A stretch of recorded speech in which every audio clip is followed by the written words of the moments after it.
Aman halife savol gurrumu devam etse. Pırlağa dövrünü Mahtumul Garli'nin kızakçısı Tapar Bekir Aşkabad'a mihmançılığa geliyor.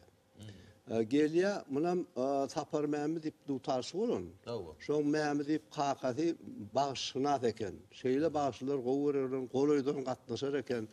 Şu öýünü yankı Pırlağ'ını Tapar Bekir'ini ay başka da sağdanı var, bağışı var, bilettir kerşeyenleri bilen yığınlaşıp oturupdurlar. O bu oturanlarını şu tayda da magnetofonun ilkirak çıkan döwür eken. O şolonçu gurrunları yazılıpdyr. Men soňky ýyllarda şol ýanky ýazga gabat gelip dinledim.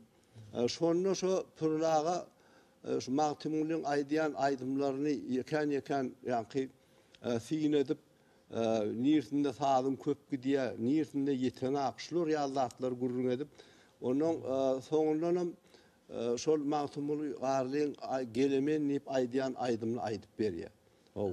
Onuň ýene de şol men kakamyň ýani sary bagşynyň bir näse aýdýan aýdymlary şu döwürde aýdyranak diýip ýanky şol bir aýdymy aýdyp berdi, aýdyp beripdir.